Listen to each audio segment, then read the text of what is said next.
Magandang araw sa inyo mga kapugi. Dahil malapit na ang Disyembre, may nagpagawa pala sa atin dito gamit ang dahon ng anahaw at dahon ng nyog. Nagagamitin pala muti sa katawan ng Christmas tree. Sipag at syaga lang ang puhunan, bonus na lang ang kapugian. Kung wala ka nito, ay lagi kang talo. Umaga pa lang ay nandito na ako sa taas ng treehouse mga kapugi. At meron tayo dito nakaimbak na anahaw dito sa ibaba ng puno. Bala ko pa sana itong gamitin gawing bubong. Sana sira natin kubo doon sa ibaba. Dahil tuyo na din ito at nagamit na, kaya kukuha na lang tayo ulit ng bago para doon sa kubo. At itong mga dinala ko dito sa taas ay gagamitin na lang natin materyales para doon sa Christmas tree. Hindi pa ito ganong natapos ang bubong ng ating treehouse mga kapugi. Tinigil ko lang ito ng pansamantala dahil sa meron dito nagpapagawa sa atin. At ako din yung nagsuggest na ganitong materyales yung kanilang ilalagay mga kapugi para natural at organic siyang tingnan. Kaya panoorin nyo na lang yung aking ginagawa dito mga kapugi.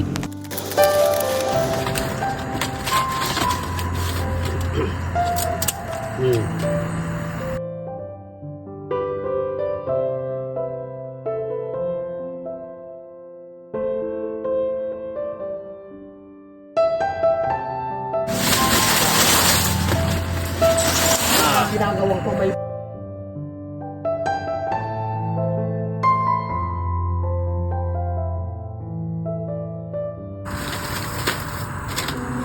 Pagkatapos ko magupit ng ilang pirasong anahaw dito mga kapugi, ay kumuha ko dito ng plastic na bote, ginupitan para gagawin natin lagayan, para dito natin ilagay ang barnis na ipangpahid natin dito sa dahon ng anahaw.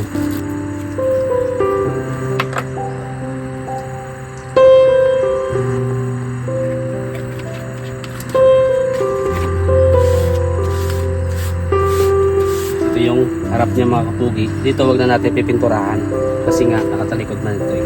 Yan ito yung ibabalot natin sa Christmas tree.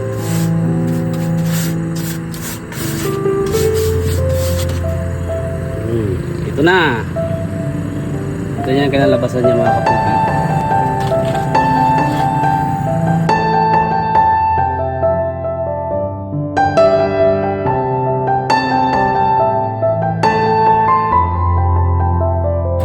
Lagay natin.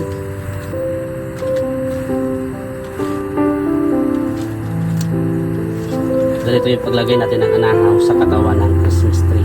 Ito yung ibabalot natin.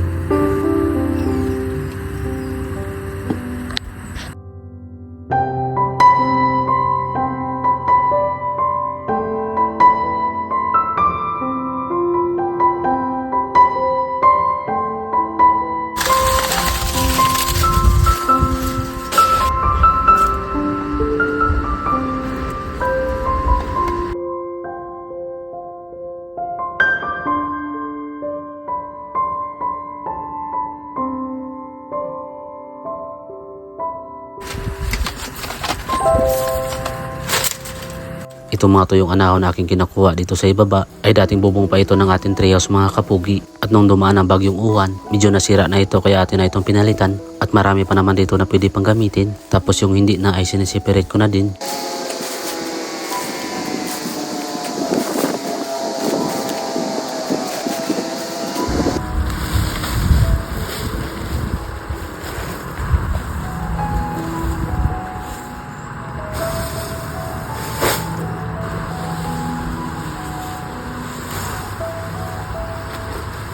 Medyo mabusisi din ito mga kapugi at nagkakaroon na ng mga kaliw itong aking mga kamay dahil yung ibang dahon ng anahaw dito ay medyo matitigas at mahirap gupitin.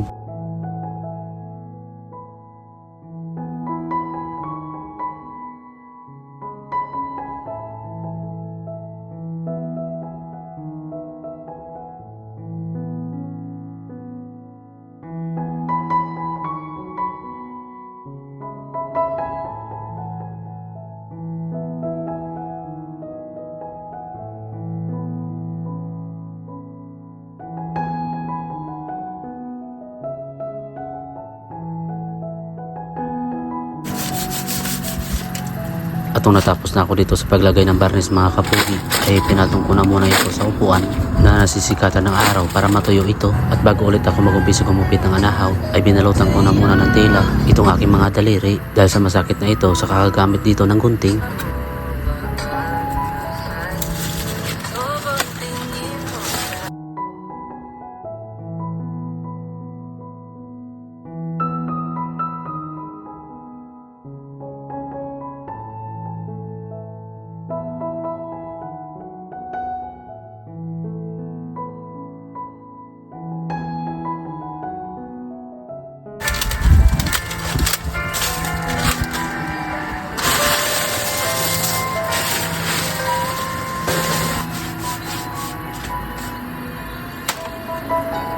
Sa oras na ito mga kapugi ay nabutan tayo dito ng tanghali. Kaya pagkatapos kong pinahiran ito ng barnis, ay binilang ko na ito bago ipatong dito sa upuan para matansya natin kung ilang peraso na yung ating mga nagawa. At kumuha na din ako dito ng alambre. Ito yung gagamitin natin na pantali para maidala na natin ito sa ibaba ng bundok.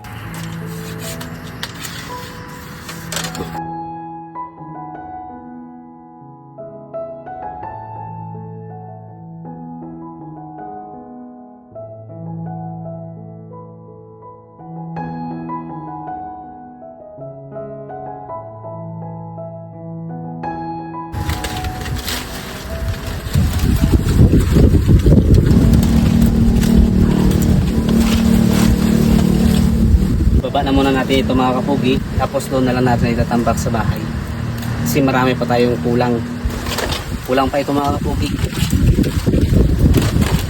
Pagbalik ko dito kinabukasan ay kasama ko na dito ang aking asawa para tumulong dito sa akin sa pagupit dito ng dahon ng anahaw, at nagdala na din kami dito ng aming lulutuin para sa pananghalian.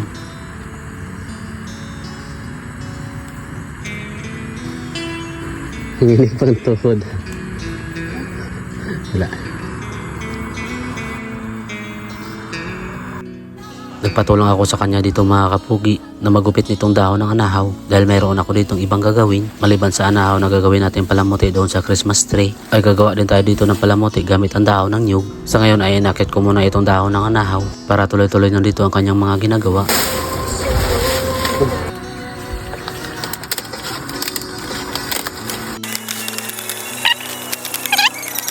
Tingnan mo daw. Mamaya, ikaw na magpintura, ako na magpansala.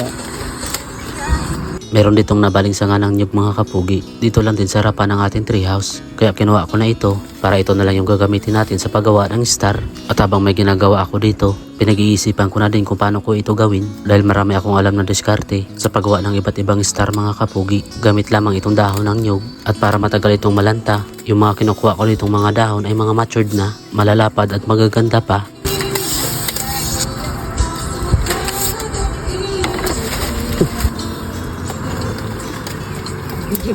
Naalala ko yung mga pinag... Ito yung... Ito ko na yung pangmasabi.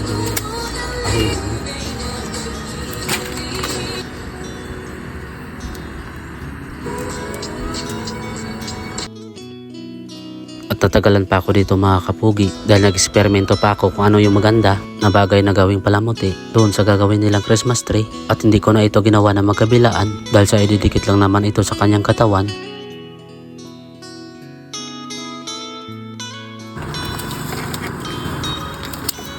Ano gagawin ko dito? Parang ribbon siya na starve eh. At ito yung finished product ng aking ginawa mga kapugi. Para matagal itong malanta at masira, ay akin na din itong inispraya ng pintura. At iba't ibang kulay dito ang ating ilalagay para lalo pang gumanda. Makwan.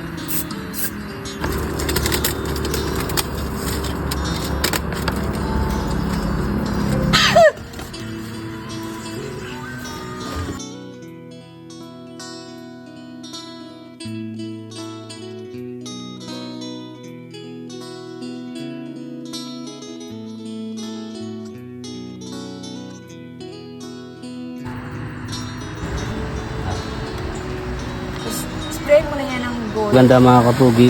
Ito ba? O ito? Ito yung i-decorate natin sa Christmas tree mga kapugi.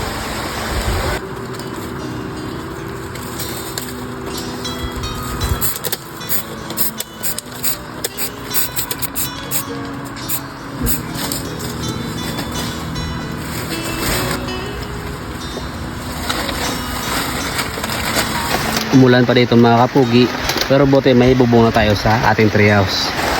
Maulan na naman dito.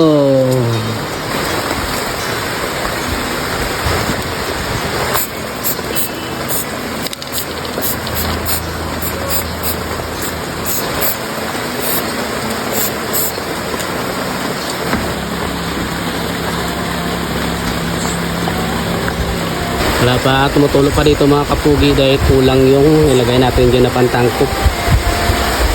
Basa.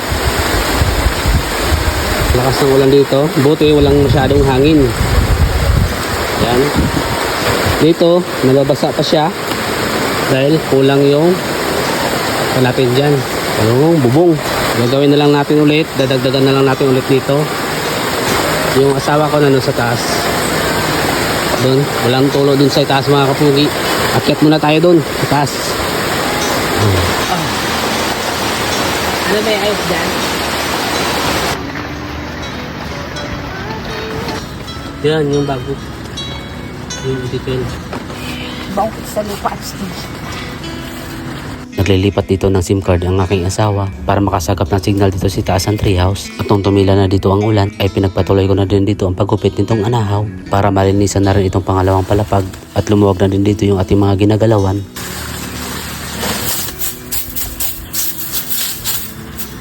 Dahil maulan pa dito mga kapugi at tumutulo dito sa pangalawang palapag, kaya naisipan na lang namin na dito sa taas ng kubo magluto. At yung mga gamit sa pagluluto ay naisa-isa ko na itong dinala sa taas.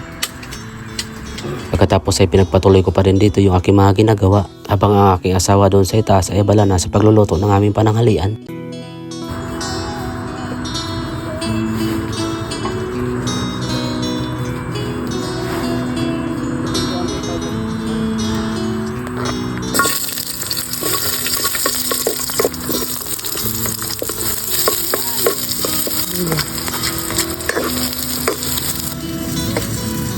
chicken.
At kung nagustuhan yung aking vlog mga kapugi, please follow, like, and share naman itong aking page. At pa-comment naman kung saan nakabot itong aking video.